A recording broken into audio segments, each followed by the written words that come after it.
जय हिंद, नमस्कार।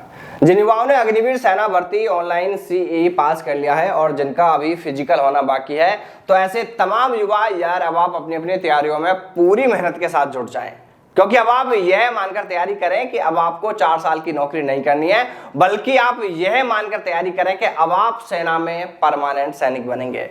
क्योंकि अग्निपथ योजना में जिन बदलावों की अभी बात कही जा रही है, जिनको लेकर शोर मचा हुआ है, अगर वो नियम लागू कर दिए जाते हैं, अगर वो बदलाव होने लगते हैं, तो आप यह मानकर चलें कि लगभग सभी अग्निवीर परमानेंट हो सकते हैं। और अगर इस योजना को ही वापस ले लिया गया तो भाई फिर तो उससे बड़ी खुशखबरी युवाओं के लिए दूसरी कोई हो ही नहीं सकती। इसलिए जब आपने यार इतनी मेहनत करके अपना ऑनलाइन CE पास कर लिया है, तो अब आप फिजिकल की तैयारी में पूरी तरह से जुट जाएं। फिजिकल की तैयारी आपको उस लेवल पर करनी है कि इस बार दौड़ के पहले ग्रुप में आपको दौड़ पास करनी है, आपको एक्सीलेंट दौड़ पास करनी है। इस तरह की तैयारी आपकी होनी चाहिए। और हाँ, अगर आप यह तैयारी किसी एकेडमी में जाकर करना चाहते हैं तो दोस्तों आप इसके लिए new Swaraj defence academy Jaipur में भी जा सकते हैं। वहां पर आप अपने फिजिकल की बहुत अच्छे से तैयारी कर सकते हैं। यहाँ पर फौजी सुनील जी द्वारा आपको फिजिकल की पूरी तैयारी कराई जाएगी। देखिए, एकेडमी के बारे में अगर आपको और अधिक जानकारी चाहिए तो आप इन नंबरों पर कॉल भी कर सकते हैं। तो देखिए दोस्तों, एक लंबे समय के बाद अब हमें वो दिन आता सा दिखाई दे रहा है जिसके लिए सभी युवाओं ने मिलकर एक खूब लंबी जंग लड़ी है, एक लड़ाई लड़ी है। अब इस लड़ाई में कहीं ना कहीं युवाओं की जीत होती सी दिख रही है। आज सेना भर्ती की तैयारी करने वाले सभी युवाओं को अब उस दिन का बड़ी बेसब्री से इंतजार है जिस दिन अग्निपथ योजना को वापस लेने का ऐलान किया जाएगा, या फिर इस योजना में कई बड़े बदलावों की बात सामने आएगी।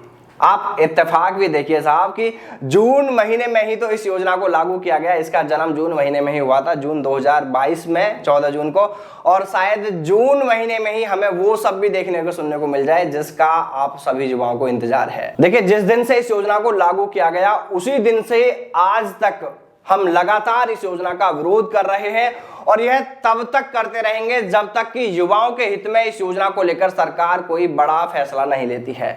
युवाओं की हक की इस लंबी लड़ाई में आपने भी देखा होगा कि कई आए और कई गए, लेकिन हमने आज तक भी अपना रास्ता नहीं बदला।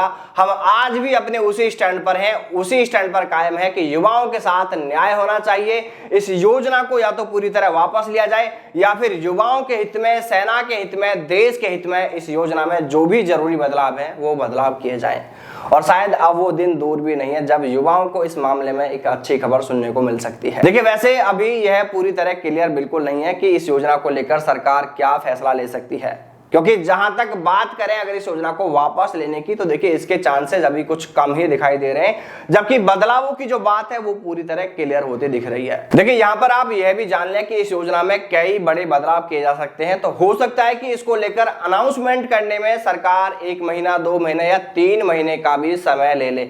होने को जल्दी भी हो सकता है, लेकिन ये मैक्सिमम है, क्योंकि इसको लेकर और भी कई सारी तैयारी करनी होगी। देखिए, जिन नियमों में बदलाव किए जाएंगे, जिन नियमों को लागू किया जाएगा, उसके बाद में और कौन कौन से नियम प्रभावित होते हैं और उन्हें कैसे ठीक किया जा सकता है, इसको लेकर पूरी तैयारी की जाएगी। और इसके बाद फिर सरकार इस योजना को लेकर अपना कोई फैसला सुनाएगी। अच्छा, जैसे ही अग्निपथ योजना को लेकर चर्चाओं का बाजार गर्म हुआ है, तो युवाओं की भी कुछ बेचैनियां बढ़ने लगी हैं। मीठी सी बेचैनियां हैं युवाओं की। वो ये जानना चाहते हैं कि अगर अग्निपथ योजना में बदलाव होने लगे, इसे वापस लिया जाने लगा, तो उन युवाओं का क्या होगा जो सेना में अग्निवीर बन गए हैं। कुछ युवाओं के मन में यह भी चल रहा है कि अगर इस योजना को वापस ले लिया गया तो क्या इसी बैच से सभी युवा सेना में परमानेंट भर्ती हो जाएंगे, परमानेंट होंगे, या फिर अगले बैच से परमानेंट किए जाएंगे।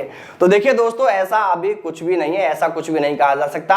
अभी यह तो बिल्कुल भी नहीं कहा जा सकता कि इस योजना को वापस ले ही लिया जाएगा, क्योंकि जो बात सामने आ रही है वो सिर्फ बदलावों को लेकर है। और हाँ, ये क्लियर है कि बदलाव इसमें जरूर देखने को मिल सकते हैं, लेकिन योजना को लेने की बात कहीं भी अभी तक सामने नहीं आई है। इसको लेकर सिर्फ एक अनुमान लगाया जा रहा है। अलग अलग मीडिया रिपोर्ट्स में यह अनुमान लगाया जा रहा है कि ऐसा भी हो सकता है कि इस योजना को वापस ले लिया जाए। और दोस्तों, फिर होने को कुछ भी हो सकता है। आप सोचे कि अगर कोई चीज मुझे नुकसान पहुंचाए तो मुझे क्या पड़ेगा कि मैं उसे अपने पास में रखूंगा, क्यों ना उसे उठाकर फेंक दूं, खत्म करूं, हटाऊं उसको। और फिर सरकार भी इतना तो समझ ही गई है कि इन चुनावों में जो तस्वीर उसे देखने को मिली है उसका एक बड़ा कारण अग्निपथ योजना रही है। इसलिए होने को दोस्तों कुछ भी हो सकता है, बस थोड़ा सा इंतजार करना बाकी है, तस्वीर बहुत जल्द सामने आ जाएगी। बाकी आप सभी अपनी अपनी तैयारियों में पूरी मेहनत के साथ में जुटे रहें। और हाँ दोस्तों, एक बात बहुत जरूरी जो आपको बता दूं कि दलालों से पूरी तरह से दूर रहें। दलाल अभी सक्रिय हो गए, जैसे ही फिजिकल का अनाउंसमेंट हुआ है, फिजिकल शुरू होने वाला, तो दलाल पूरी तरह से सक्रिय हो गए हैं। वो आपको प्रलोभन देंगे कि मैं आपका मेडिकल क्लियर करा दूंगा, मैं आपके उस पॉइंट को कटवा दूंगा, मैं ये करा दूंगा, वो करा दूंगा। दोस्तों किसी भी दलाल के चक्कर में आपको बिल्कुल भी नहीं आना है, अपनी मेहनत पर आपको भरोसा रखना है, बस उसी मेहनत के दम पर आप सेना में भर्ती हो सकते हैं। बाकी कोई दलाल सेना भर्ती में आपकी किसी तरह से कोई मदद नहीं कर सकता है। तो इसलिए दोस्तों इन दलालों से दूर ही रहें। तो चलिए दोस्तों, फिर मिलते हैं सेना में सेना भर्ती से जुड़ी तमाम बड़ी खबरों के साथ। तब तक सावधान रहें, दलालों से दूर रहें, अपना और अपनों का ख्याल रखिएगा। जय हिंद, जय भारत, वंदे मातरम।